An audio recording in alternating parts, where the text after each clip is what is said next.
Story time. Oh, do you know, I didn't realise we actually got to the last chapter of Flat Stanley already. Goodness me. Right, should we think of what's happened so far then, as it's the very last chapter? How did Stanley get flat? What happened? Yeah, a ball fell on him. He went to the doctors, didn't he? But they said he was fine.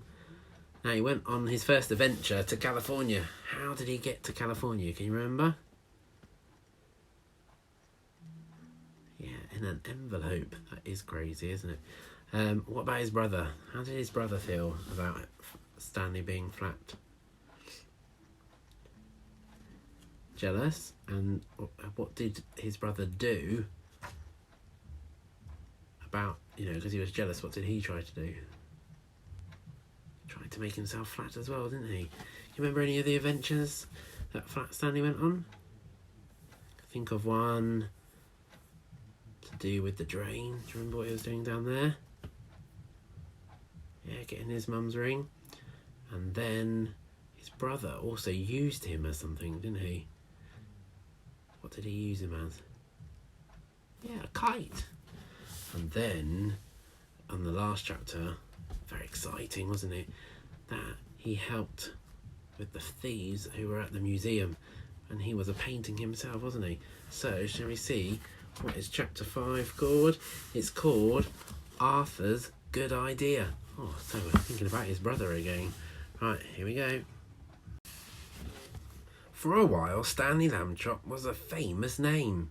Everywhere that Stanley went, people stared and pointed at him. He could hear them whisper, "Over there, Harriet, over there. That must be Stanley Lambchop, the one who caught the sneak thieves," and things like that. But after a few weeks, the whispering and the staring stopped. People had other things to think about. Stanley did not mind. Being famous had been fun, but enough was enough.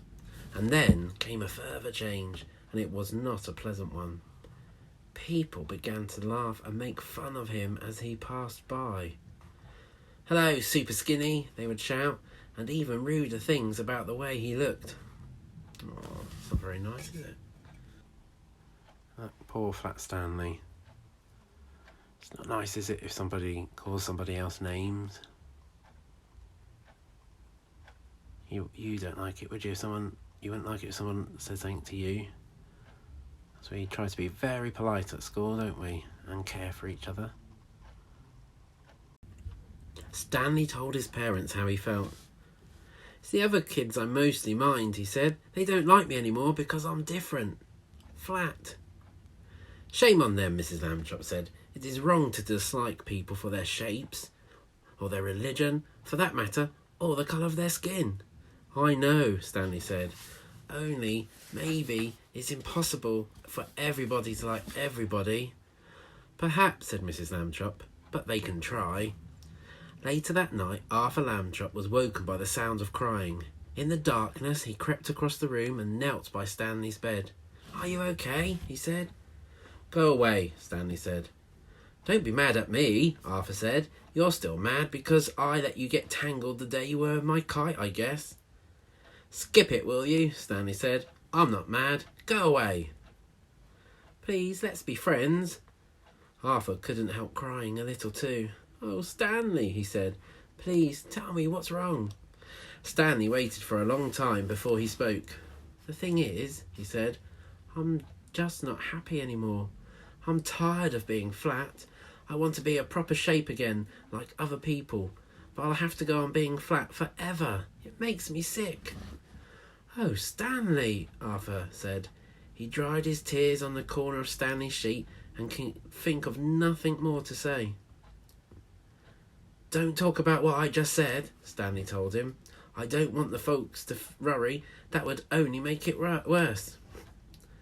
"You're brave," Arthur said. "You really are." He took hold of Stanley's hand.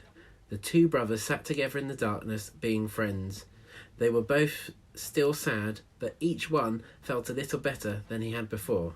Well, that's nice, isn't it? Because Arthur had been jealous, and now he's starting to help his brother. And then suddenly, though he was not even trying to think, Arthur had an idea. He jumped up and turned on the light and ran to the big storage box where toys and things were kept. He began to rummage in the box. Stanley sat up in bed to watch. What do you think he might be looking for? What do you think he might do to try and solve Stanley's problem? What would you do? Have a think. What's in the toy box? Any ideas? Arthur flung aside a football and some lead soldiers and aeroplane models and lots of wooden bricks. And then he said, "Ha-ha!" He had found what he wanted. An old bicycle pump. He held it up and Stanley and he looked at each other. There he is. So what do you think Arthur is thinking of doing with his bicycle pump? What can he do to help Flat Stanley out? Let's find out. "Okay," Stanley said at last, "but take it easy." He put the end of the long pump hose in his mouth and clamped his lips tightly about it so that no air could escape. Should he put it in there? "I'll go slowly," Arthur said. "If it hurts or anything, wiggle your hand at me." He began to pump. At first, nothing. Except Stanley's cheeks bulged a bit. Arthur watched his hand, but there was no wiggle signal, so he pumped on. Then suddenly, Stanley's top half began to swell. "It's working! It's working!" shouted Arthur, pumping away. Stanley spread his arms so that the air could get round inside him more easily. He got bigger and bigger. The buttons of his pyjama top burst off. Pop, pop, pop. A moment more and he was all rounded out.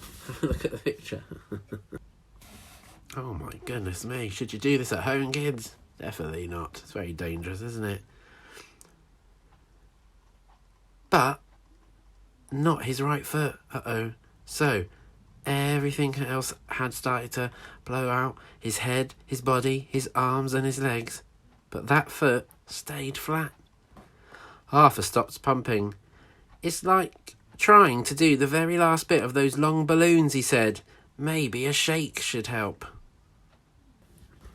Stanley shook his right foot twice, and with a little whooshing sound, it swelled out to match the left one. There stood Stanley Lambchop as he used to be, as if he had never been flat at all. "Thank you, Arthur," Stanley said. "Thank you very much." The brothers were shaking hands when Mr. Lambchop strode into the room. Mrs. Lambchop right behind him.